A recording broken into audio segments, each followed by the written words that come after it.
Oggi Paolo ci racconta una storia che comincia con due parole.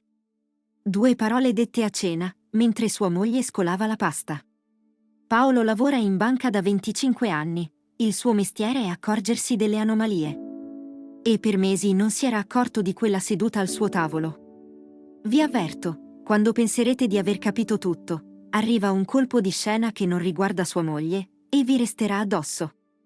Ma sentirete anche come Paolo ne è uscito, un gradino alla volta.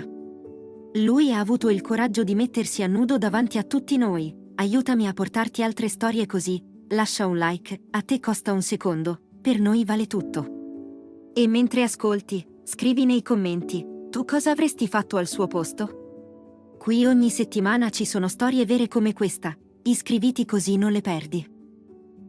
Comunque sia, due parole. Mia moglie non le aveva mai usate in 23 anni. Cristina diceva in ogni caso, diceva vabbè, ma comunque sia, mai. Quella sera, in cucina, mentre scolava la pasta, l'ha detto 2 volte in 10 minuti. E io ho sentito un rumore dentro, come una moneta che cade in un pozzo e non tocca mai il fondo. Lavoro in banca da 25 anni, prima allo sportello e poi al back office, in una filiale dietro via XX Settembre, a Genova. Il mio mestiere, alla fine, è accorgermi delle anomalie. Un bonifico che non torna, una firma leggermente diversa, un movimento che stona nella storia di un conto. Sono bravo, mi pagano per questo. E per mesi non mi ero accorto che l'anomalia più grande ce l'avevo seduta a tavola, davanti a me, ogni sera. Perché il tono di Cristina era cambiato. Non i fatti, il tono. Rispondeva al telefono con una voce più leggera e quando chiudeva la chiamata, la voce tornava normale, come un vestito che ti togli. Rideva a battute che prima trovava stupide. In macchina aveva iniziato ad ascoltare De André, lei che in 23 anni mi aveva sempre detto «Cambia», mi mette tristezza. Il telefono, che una volta lasciava ovunque, adesso viveva a faccia in giù e la notte dormiva in carica dalla sua parte del letto, così vicino al cuscino che sembrava un terzo ospite. E poi c'era Giulia, nostra figlia, ha 16 anni e da qualche mese era diventata un'altra. Chiusa in camera, i voti in discesa, gli abbracci scomparsi. Io pensavo, l'età, pensavo, passerà. Non leggevo niente. Facevo il padre come facevo il marito, presente, puntuale, cieco. La sera del comunque sia, ho iniziato a fare quello che faccio in ufficio. Attenzione ai dettagli. Ho notato che il martedì Cristina andava in palestra, ma il borsone tornava piegato uguale a com'era partito. Ho notato un profumo nuovo, legnoso, quasi da uomo, che non le avevo regalato io. Ho notato che nella cronologia del navigatore della sua macchina, la usavo per portarla dal gommista, c'era un indirizzo di quarto salvato tra i recenti, 6 volte. Un martedì di marzo ho detto che avevo una cena di lavoro. Ho parcheggiato a 50 metri dalla palestra e ho aspettato. Pioveva, quella pioggia sottile di Genova, che non bagna ma consuma. Alle 19:20 la sua macchina è passata davanti alla palestra senza rallentare e ha preso la sopraelevata verso Levante. L'ho seguita fino a quarto, con le mani strette sul volante e i tergicristalli che facevano un rumore da ospedale. Si è fermata davanti a un portone verde. È scesa. Dal portone è uscito un uomo alto, giacca blu, capelli grigi, curati. L'ho riconosciuto dopo, dalle foto su Facebook. Fabrizio, un suo compagno di liceo, ritrovato alla cena dei 25 anni della maturità, in ottobre. Quella cena da cui era tornata alle 2 di notte perché era bellissimo rivedere tutti. Lei gli ha appoggiato una mano sul petto. Un gesto piccolo, domestico, di chi lo fa da tempo. Non si sono nemmeno baciati lì in strada. Non ce n'era bisogno. Quella mano diceva tutto. Non sono sceso. Non ho urlato. Sono rimasto in macchina con il motore acceso e il riscaldamento al massimo e tremavo lo stesso. Sono tornato a casa. Ho parcheggiato nel box e sono rimasto seduto al buio per 1 ora e 10 minuti. Lo so perché guardavo l'orologio del cruscotto come se dovesse dirmi cosa fare. Poi sono salito, ho detto la cena si è allungata e ho dormito accanto a mia moglie, che profumava di doccia, appena fatta alle 11 di sera. Ho sbagliato tutto, nelle 2 settimane dopo. Lo dico subito, perché è la verità. Non ho parlato, ho raccolto. Come in ufficio, quando prepari una segnalazione, date, orari, incongruenze. Controllavo il suo telefono quando faceva la doccia, con le mani che sudavano sullo schermo. Ho trovato una chat nascosta dentro un'app che sembrava una calcolatrice. Non ho letto tutto, ho letto abbastanza. 7 mesi che mi sveglio pensando a te. 7 mesi da ottobre, dalla cena del liceo. 7 mesi di amore, com'è andata la giornata, di pizze del venerdì, di progetti per l'estate. 7 mesi di bugie servite calde, con il sorriso. Al lavoro ho sbagliato un accredito per la prima volta in 10 anni.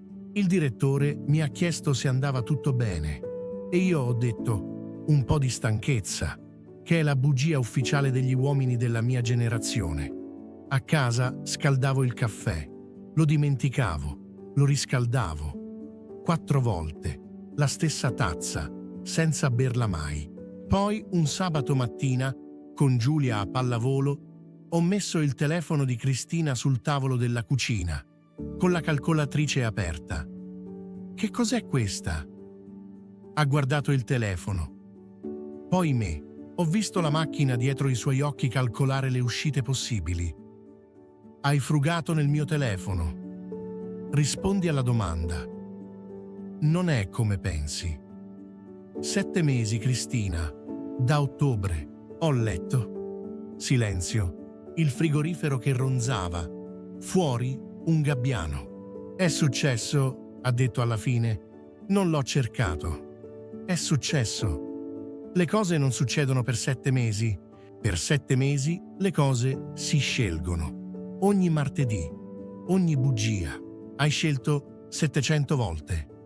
Ha pianto. Ha detto che era finita, che con Fabrizio aveva già chiuso, che era stata una parentesi, che si sentiva invisibile, che io c'ero senza esserci. E in mezzo a quella frana ha detto anche una cosa vera, e lo sapevo. Negli ultimi anni io ero diventato un orario. Casa, banca, casa, affidabile come un estratto conto e altrettanto emozionante. Non è una giustificazione, ma è un pezzo di verità e me lo sono tenuto. Non me ne sono andato. Volevo provarci. 23 anni non si buttano giù dalla sopraelevata.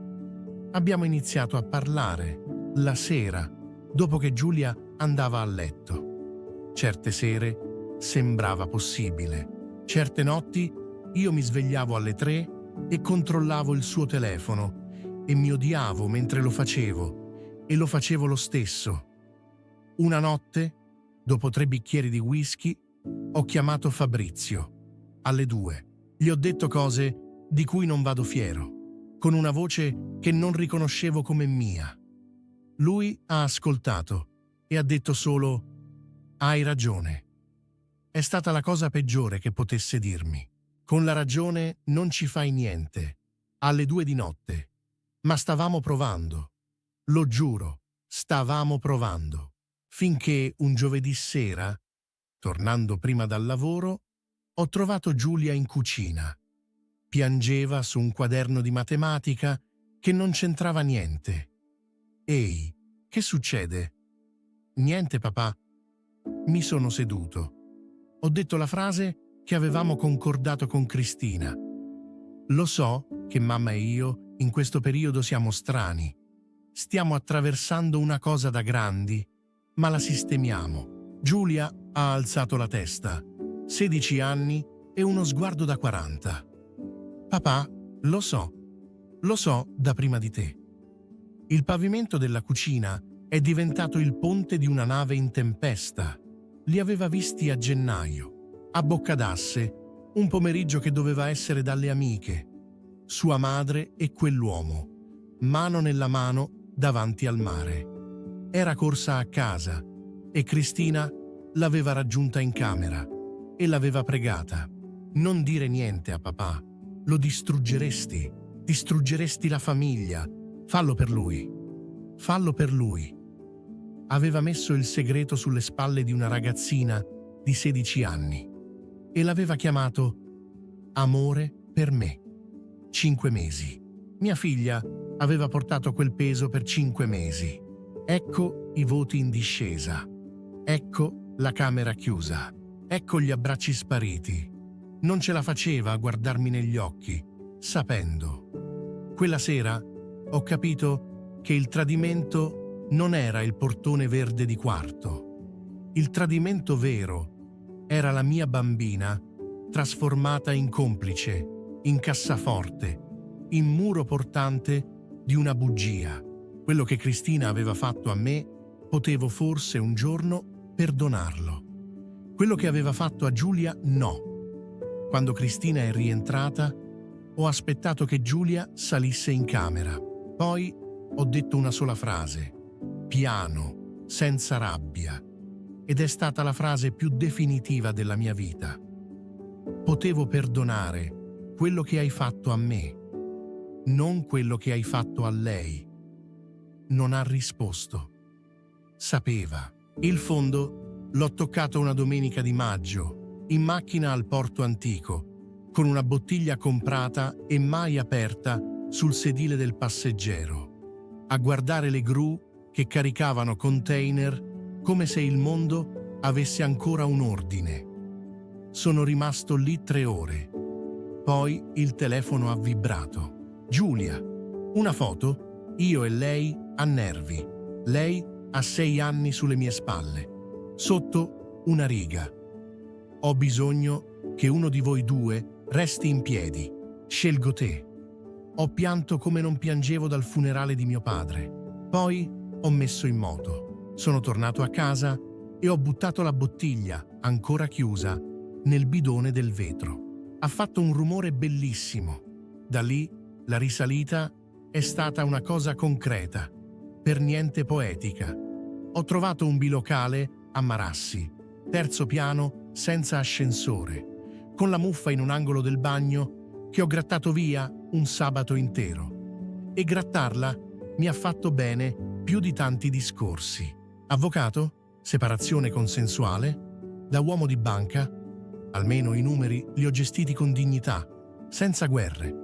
Ho iniziato ad andare al lavoro a piedi, 40 minuti.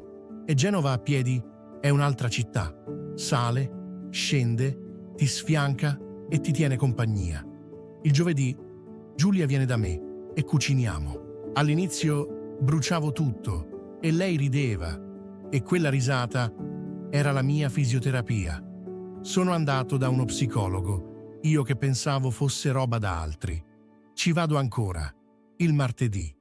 Il martedì sì, me lo sono ripreso. Ci sono state ricadute.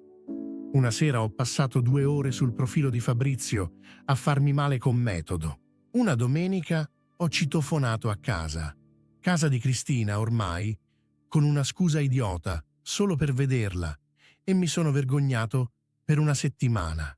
Non è una linea retta, la risalita. È una scala di Genova. Salite, pianerottoli, qualche gradino rotto. Oggi è passato 1 anno e mezzo. Cristina e io ci parliamo per le cose di Giulia, civili, come 2 ex soci di un'azienda fallita. Con Fabrizio, che io sappia, è finita davvero. Non me ne importa più. Ed è questa la vittoria. Giulia va meglio a scuola e ha ricominciato ad abbracciarmi. forte, come per recuperare gli arretrati. Cosa ho imparato? Che nessuno ti tradisce in un giorno. Ti tradiscono una parola alla volta, un martedì alla volta, e se ami davvero qualcuno, impari ad ascoltare come parla, non solo cosa dice. E ho imparato che restare in piedi non significa non cadere, significa scegliere ogni mattina di grattare via la muffa, di farsi i 40 minuti a piedi, di cucinare male il giovedì. Mia figlia mi ha chiesto di restare in piedi. Sono ancora qui, comunque sia.